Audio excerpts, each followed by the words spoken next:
500 वर्षों के इंतजार के बाद अयोध्या में भगवान राम के मंदिर के निर्माण की प्रक्रिया शुरू हो चुकी है।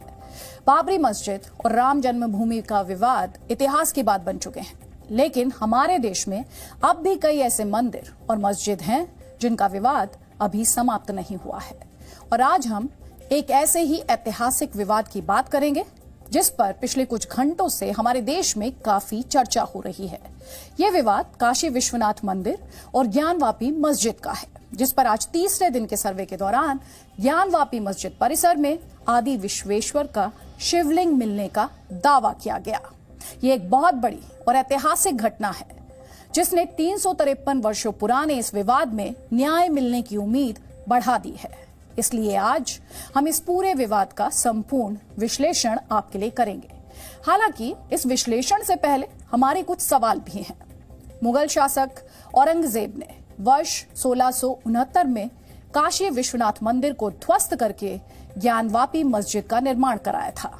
यानी जिस जगह अभी मस्जिद है वहां पहले भगवान शिव को समर्पित असली ज्योतिर्लिंग मौजूद था। लेकिन बाद में औरंगजेब ने मंदिर तोड़वा दिया और मस्जिद बनवा दी। जब मंदिर तोड़कर यहां मुगल शासक औरंगजेब ने मस्जिद बनवाई थी तब किसी को आपत्ति नहीं थी। सैकड़ों वर्षों तक इस पर किसी ने कुछ नहीं कहा। लेकिन अब जब इस मामले में न्याय की बात उठ रही है तो हमारे देश के कट्टरपंथी इससे परेशान होने लगे हैं। आज जब ज्ञानवापी मस्जिद में सर्वेक्षण का काम शुरू हुआ तो इस दौरान मस्जिद परिसर में प्राचीन शिवलिंग मिलने की बात कही गई। हिंदू पक्षकारों के मुताबिक सर्वे का ये काम आज सुबह 8 बजे शुरू हुआ, जब कोर्ट के आदेश के तहत हिंदू पक्ष, मुस्लिम पक्ष और अदालत द्वारा नियुक्त किए गए कोर्ट कमिश्नर सर्वे के लिए मस्जिद परिसर में पहुंचे। और इस दौरान सर्वे की प्रक्रिया उस तालाब से शुरू हुई जिसे वजूखाना कहते हैं। वजू का अर्थ उस जगह से है जहां नमाज पढ़ने से पहले लोग अपने हाथ पैर धोते हैं।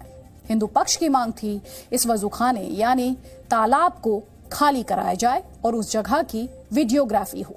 हालांकि मुस्लिम पक्ष शुरुआत में इसके खिलाफ था, लेकिन बाद में इस वजूखाने का सर्वे शुरू हुआ और तालाब को खाली करके उसका पानी एक टैंक में डाल दिया गया। दावा है कि इसी दौरान आदि विश्वेश्वर का प्राचीन शिवलिंग प्रकट हुआ, जिससे यह आधार मजबूत होने की बात कही जा रही है कि जिस जगह पर अभी मस्जिद है वहां पहले भगवान शिव का प्राचीन मंदिर और शिलालेख हुआ करते थे। हिंदू पक्षकारों का यह भी दावा है कि वजूखाने के नीचे एक दीवार है जिसे तोड़कर प्राचीन मंदिर से जुड़े अन्य साक्ष्य हासिल किए जा सकते हैं।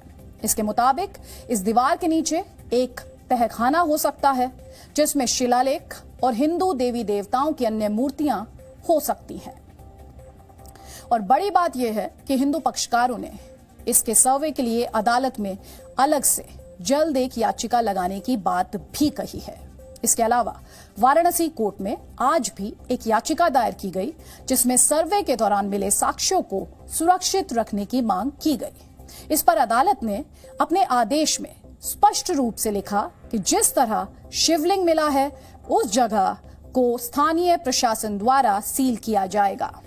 हम आपको कोर्ट के ऑर्डर की वो कॉपी भी दिखा रहे हैं और इसमें क्या लिखा है एक बार आपके सामने पढ़ना भी चाहेंगे। तो प्रार्थना पत्र 78 ग स्वीकार किया जाता है।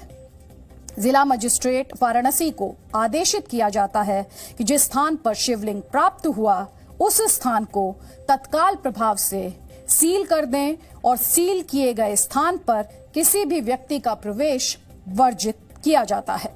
जिला magistrate Varanasi, police commissioner, police commissionerate Varanasi तथा सीआरपीएफ कमांडेंट वाराणसी को आदेशित किया जाता है कि जिस स्थान को सील किया गया है उस स्थान को संरक्षित एवं सुरक्षित रखने की पूर्णतः व्यक्तिगत जिम्मेदारी उपरोक्त समस्त अधिकारियों की व्यक्तिगत रूप से मानी जाएगी। उपरोक्त सील किए गए स्थान के बाबत स्थानीय प्रशासन द्वारा क्या क्या किया गया है उसके पर्यवेक्षण यानी सुपरविजन की जिम्मेदारी पुलिस महानिदेशक, पुलिस मुख्यालय उत्तर प्रदेश लखनऊ तथा मुख्य सचिव उत्तर प्रदेश शासन लखनऊ की होगी। वाद लिपिक को आदेशित किया जाता है कि वह अविलंब इस आदेश की प्रति संबंधित अधिकारीगण को नियमानुसार प्रेषित किया जाना सुनिश्चित करे। पत्रावली पूर्व से नियत तिथि दिनांक 17 मई 2022 को वास्ते कमीशन रिपोर्ट पर सुनवाई हेतु पेश हो। तो ये कोर्ट ऑर्डर है जिसमें इस शिवलिंग वाले स्थान को सील करने की बात की गई है और किसी भी व्यक्ति को इसमें प्रवेश करने से रोका गया है। किसी भी व्यक्ति का प्रवेश उस जगह पर वर्जित है। तो शिवलिंग मिलने के दावे के बाद अब बड़ा सवाल ये है कि क्या ये मामला वर्ष 1991 में बने प्लेसेस ऑफ वर्शिप एक्ट यानी उपासना स्थल कानून के दायरे में आएगा या नहीं। इस कानून के तहत देश में धार्मिक स्थलों पर 15 अगस्त 1947 के दिन की यथास्थिति लागू है और सिर्फ अयोध्या मामले को इसका अपवाद यानी एक्सेप्शन माना गया है। इसलिए आज बड़ा सवाल यह है कि अब शिवलिंग मिलने के दावे के बाद इस मामले में इस कानून के तहत नई स्थिति क्या होगी। इस सवाल का जवाब जानने के लिए आज हमने संविधान विश्लेषकों से बात की। इसके अलावा हमने कानून के जानकारों से भी मदद ली और इस दौरान हमें 2 बातें पता चली जो आपके लिए जानना जरूरी है। पहली बात यह कि अगर शिवलिंग और दूसरे साक्ष्यों से ये बात सही साबित हो जाती है कि ज्ञानवापी मस्जिद मंदिर की जगह पर स्थित है तो इस मामले में 1991 का ये कानून बड़ी बाधा नहीं बनेगा, क्योंकि इससे ये स्पष्ट हो जाएगा कि 15 अगस्त 1947 को भी मस्जिद वाली जगह पर शिवलिंग मौजूद था, जिससे मंदिर का दावा मजबूत हो जाता है। दूसरी बात, सार्वजनिक जगह पर नमाज पढ़ने से कोई भी जगह धार्मिक स्थल नहीं बन जाती। इसलिए ये कहना कि इस परिसर में तो 1947 से पहले से नमाज पढ़ी जा रही है और ये एक मस्जिद ही है, ये दावा कानूनी रूप से अदालत में ज्यादा देर तक नहीं टिकेगा। वैसे ये